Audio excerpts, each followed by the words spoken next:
तो आतंकवाद के खिलाफ लड़ाई को लेकर प्रधानमंत्री नरेंद्र मोदी पूरे एक्शन में रहते हैं। मंच कोई भी हो, टेररिज्म का मुद्दा जरूर उठाते हैं और उसका असर भी होता है। पीएम मोदी की सोच का ही नतीजा है कि 26 नवंबर 2008 को मुंबई हमले का गुनहगार आतंकी तहव्वुर राणा आज भारत लाया जा रहा है। इसे पीएम मोदी की कूटनीतिक जीत के तौर पर देखा जा रहा है। मुंबई हमले का मास्टरमाइंड आतंकी तहव्वुर राणा, जिसे अमेरिका से प्रत्यर्पित करके भारत ले आया जा रहा है। तहव्वुर राणा एनआईए को सौंप दिया गया है। एनआईए की 7 अफसरों की टीम जो है स्पेशल विमान से इसे लेकर भारत आ रही है। भारत ला रही एनआईए और रॉ की टीम राणा के लिए मुंबई दिल्ली में जेल भी तैयार है। कल भारत पहुंचने की संभावना। इन सब के बीच गृहमंत्री अमित शाह ने इसको लेकर बैठक भी की है और इस बैठक में विदेश मंत्री एस जयशंकर, एनएसए अजीत डोभाल मौजूद रहे। 26/11 का मुंबई आतंकी हमला, जिसने पूरे देश को झकझोर कर रख दिया था। यह दुनिया के सबसे भीषण और सबसे क्रूर आतंकी हमलों में से एक था। आतंकी तहव्वुर राणा पर आरोप है कि उसने डेविड कोलमैन हेडली को मुंबई में टारगेट्स की रेकी करने में मदद की थी और इसी वजह से अब उसे प्रत्यर्पित करके एक्स्ट्राडिट करके भारत ले आया जा रहा है और भारत की धरती पर ही आतंकी तहव्वुर राणा के गुनाहों का हिसाब होगा, उसको सजा होगी। आतंकी तहव्वुर राणा के प्रत्यर्पण के लिए भारत की एजेंसीज अमेरिका गई थी। सूत्रों का कहना है कि उसे भारत लाने से पहले प्रत्यर्पण से संबंधित सारी कागजी औपचारिकताएं पूरी की गई, यानी जो भी एक्स्ट्राडिशन को लेकर डॉक्यूमेंटेशन है वो कंप्लीट किया गया और अमेरिका के साथ ये पूरा डॉक्यूमेंटेशन पूरा करने के बाद अब उसे वापस लाया जा रहा है। दरअसल पहले ही भारतीय एजेंसियों ने अमेरिका की अदालत में सारे जरूरी कागजात सौंपे। उसके बाद अमेरिका की तरफ से अदालतों ने भी इस पर मंजूरी दी, एक्स्ट्राडिशन को मंजूर किया गया और तहव्वुर राणा के प्रत्यर्पण को लेकर मोदी सरकार लगातार कोशिश कर रही थी। सोचिए, जो पूरा आतंकी हमला यूपीए सरकार का था, उसमें इस आतंकी का हिसाब किताब अब मोदी सरकार में हो रहा है। सूत्रों का कहना है कि तहव्वुर राणा के प्रत्यर्पण की पूरी निगरानी खुद एनएसए अजीत डोभाल कर रहे हैं। अमेरिका से कैसे तहव्वुर राणा को भारत लाया जाए, क्या क्या औपचारिकताएं हैं और उसे भारत की किस जेल में रखा जाएगा, यानी सिर्फ भारत लाने तक की नहीं बल्कि उसके बाद का भी पूरा प्रोसेस, कवायद क्या होगी, ये तैयारी की गई है। भारत लाने के बाद उसके साथ क्या होगा, इन सब पर अजीत डोभाल पूरी तरह से नजर लगातार रखे हुए हैं। खुद गृह मंत्रालय और विदेश मंत्रालय के अधिकारियों के साथ बैठक कर तहव्वुर राणा के भारत प्रत्यर्पण की पटकथा लिख रहे हैं। सूत्रों से जानकारी ये भी है कि तहव्वुर राणा के भारत आने और अदालत में पेश होने के बाद एनआईए उसकी हिरासत में पूछताछ की मांग कर सकती है, यानी कस्टडी रिमांड जो है वो ली जाएगी। ये एक बहुत बड़ा कदम है, अचीवमेंट है रूल ऑफ लॉ की दुनिया भर में और भारत की जो हमारी हालात हैं इस समय, जब हमें दुनिया में अलग अलग किनारों पे हमारे जो एंटी नेशनल इंटरेस्ट दिखते हैं, उन तक को सबक पहुंचाने का एक बहुत बड़ा सिग्नल है कि अब आप अपनी एक्टिविटीज़ कुछ बदलिए। That is one. बट उसके अलावा डेफिनेटली सबसे पहली बात तो ये जस्टिस है। जो बॉम्बे अटैक्स में जिन लोगों की जानें गई हैं, उनका बहुत बड़ा अचीवमेंट है। ये जस्टिस मिलेगा अब इंडिया में आके उसको, राइट। ये संतोष का विषय है कि प्रधानमंत्री मोदी और डोनाल्ड ट्रंप की मीटिंग के बाद ये निर्णय हुआ कि उसको भारत प्रत्यावर्तन किया जाएगा।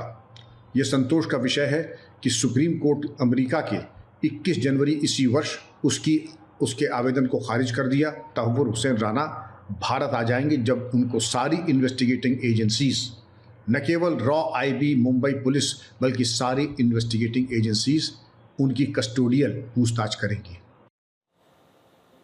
अमेरिका का 9/11 और भारत का 26/11, ये दो आतंकी हमले ऐसे जख्म हैं जिन्हें जो दोनों देश जो हैं वो भूल नहीं सकते हैं और यही वजह है कि पीएम मोदी ने 13 फरवरी को ट्रंप के सामने अपने अमेरिका दौरे के दौरान ही टेररिज्म का मुद्दा उठाया था, आतंकवाद का मुद्दा प्रमुखता से उठाया था और साझा प्रेस कॉन्फ्रेंस के दौरान भी पीएम मोदी ने आतंकवाद को लेकर बड़ी बात कही थी ट्रंप के सामने ही। इसमें तहव्वुर राणा के भारत प्रत्यर्पण का भी जिक्र था।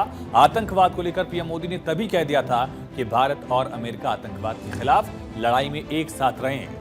दरअसल पाकिस्तानी मूल के कनाडाई कारोबारी तहव्वुर राणा पर 2008 में भारत को हिला देने वाले आतंकवादी हमले यानी 26/11 में प्रमुख भूमिका निभाने का आरोप है। एनआईए ने 26/11 के दोषी तहव्वुर राणा को भारत लाने की मांग की थी और 2011 के दिसंबर महीने में एनआईए ने चार्जशीट दाखिल की थी, जिसमें तहव्वुर राणा को मुख्य आरोपी बनाया गया था, प्रमुख आरोपी बताया गया था। एनआईए ने 2011 में न सिर्फ तहव्वुर राणा बल्कि डेविड हेडली के खिलाफ भी चार्जशीट दाखिल की थी और चार्जशीट में आतंकवाद, हत्या और प्लानिंग, साजिश जैसे आरोप थे। भारत ने अमेरिका से तहव्वुर राणा को प्रत्यर्पित करने की मांग की, प्रत्यर्पण मांगा। 1997 में भारत अमेरिका प्रत्यर्पण संधि जो है वो साइन की गई थी, यानी कि एक्स्ट्राडिशन ट्रीटी जो है दोनों देशों के बीच, यूएस और इंडिया के बीच 1997 में की गई थी। और उसी आधार पर भारत ने कहा कि इस आतंकवादी को सौंपिए, क्योंकि हम लोगों ने यानी कि यूएस और इंडिया ने एक्स्ट्राडिशन ट्रीटी की है। अमेरिका की जांच एजेंसी एफबीआई ने भी राणा और हेडली को अक्टूबर 2009 में शिकागो एयरपोर्ट से गिरफ्तार कर लिया था। दोनों ज़ीलैंड्स पोस्टेन नामक न्यूज़पेपर के दफ्तरों को टारगेट करने के लिए डेनमार्क जा रहे थे। तहव्वुर राणा और डेविड हेडली 2002 से लेकर 2005 तक कई बार पाकिस्तान गए और इस दौरान दोनों ने लश्कर के ट्रेनिंग शिविरों में भाग लिया। अब आपको बताते हैं कि तहव्वुर राणा आखिर कौन है, जिसको लेकर ये पूरा मामला सामने आया, मुख्य आरोपी है, वापस वो भारत आ रहा है। तहव्वुर राणा का जन्म जो है 9 जनवरी 1961 को पाकिस्तान के पंजाब में। तहव्वुर राणा पाकिस्तानी मूल का डॉक्टर है। तहव्वुर राणा के पास कनाडा की सिटीजनशिप भी है, यानी नागरिक ही कनाडा का है, जन्मा पाकिस्तान में, रह रहा था अमेरिका में, वहां डेनमार्क जा रहा था।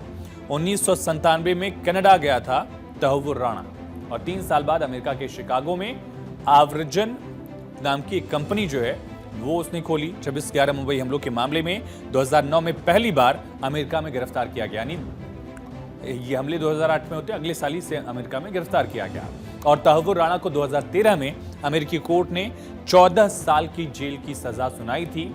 लश्कर-ए-तैयबा आतंकवादी संगठन को मदद सामान मुहैया कराने के आरोप में इसे 5 साल की अतिरिक्त सजा भी दी गई। 9 जून 2011 को अमेरिकी अदालत ने दोषी ठहरा दिया था।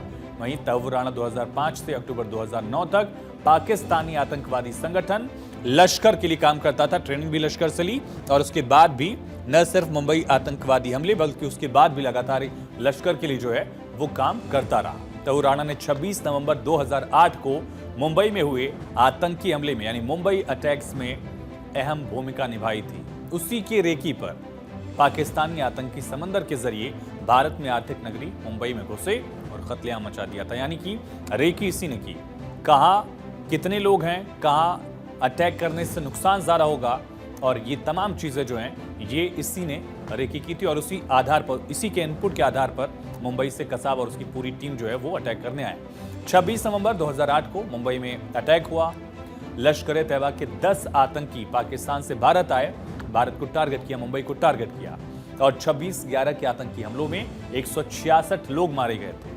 सिक्योरिटी फोर्सेस ने 9 आतंकियों को मार गिराया था, उसमें कसाब जिंदा बचा था, 10वां जो आतंकी था। 60 घंटे से ज्यादा वक्त तक आतंकी हमला चलता रहा, ऑपरेशन चलता रहा। आतंकी हमले में 6 अमेरिकी नागरिकों की भी जान गई थी और इसी के साथ दरअसल कई इजरायली नागरिक जो हैं वो कैफे पे जो अटैक हुआ था उसमें कई इजरायली नागरिकों की भी मौत हुई थी। मुंबई हमले के दोषी इकलौते जिंदा बचे आतंकी कसाब को फांसी की सजा दी गई, लेकिन तहव्वुर राणा की भी लगातार तलाश चल रही थी। अब आखिरकार उसे भारत की मिट्टी पर ले आया जा रहा है और भारत के कानून का सामना उसको करना पड़ेगा, कोर्ट में पेश किया जाएगा। कस्टडी जो है एनआईए की टीम लेगी। जानकारी आतंकवाद के मुद्दे पर विदेश मंत्री एस जयशंकर ने एक बार फिर से पाकिस्तान को घेरा है। विदेश मंत्री ने कहा, मुझे कहने की जरूरत नहीं है, साफ नजर आता है, वो लोग भी कहते हैं, ऐसा नहीं है कि मैं सिर्फ आरोप लगा रहा हूं और पाकिस्तान में सभी इस बात से इनकार करते हो।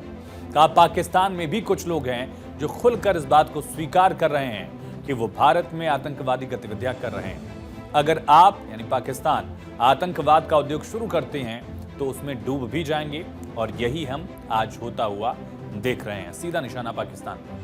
और एस जयशंकर का स्टेटमेंट ऐसे वक्त पर आया जब तहव्वुर राणा को अमेरिका से प्रत्यर्पित किया जा रहा है।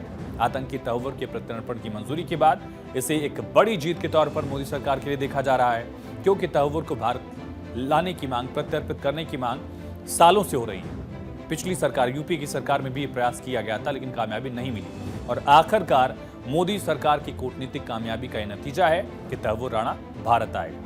ये पहली बार नहीं है कि किसी आतंकी अपराधी को प्रत्यर्पित कर भारत लाया जा रहा है, बल्कि मोदी राज में कई सारे आतंकी और अपराधियों को भारत लाया जा चुका है। क्या नाम है इनके? अक्टूबर 2015 में इंडोनेशिया से छोटा राजन भारत लाया गया। ये मोदी सरकार के पहले कार्यकाल की बड़ी उपलब्धि थी। इसके अलावा मोहम्मद हनीफ उमर जी उर्फ हनीफ टाइगर को भी लाया गया आतंकवादी गतिविधियों और गुजरात में बम विस्फोटों से संबंधित रहा। संजीव चावला, दीपक तलवार को भी इसी तरह से ले आया गया। जो अलग अलग मामलों में वांछित थे और कई फिक्सिंग के जुड़े हुए आरोपियों को भी इसी तरह से प्रत्यर्पित किया गया। क्रिश्चियन मिशेल जो कि ऑगस्टा वेस्टलैंड केस में आरोपी था, वीवीआईपी हेलीकॉप्टर मामले में दुबई से उससे प्रत्यर्पित करवाया गया था। दिसंबर 2018 में उसको एक्स्ट्राडिशन के जरिए भारत ले आया गया था। ऑगस्टा वेस्टलैंड वीवीआईपी हेलीकॉप्टर घोटाले की बिचौलिए की भूमिका और मनी लॉन्ड्रिंग को लेकर इस पर आरोप थे।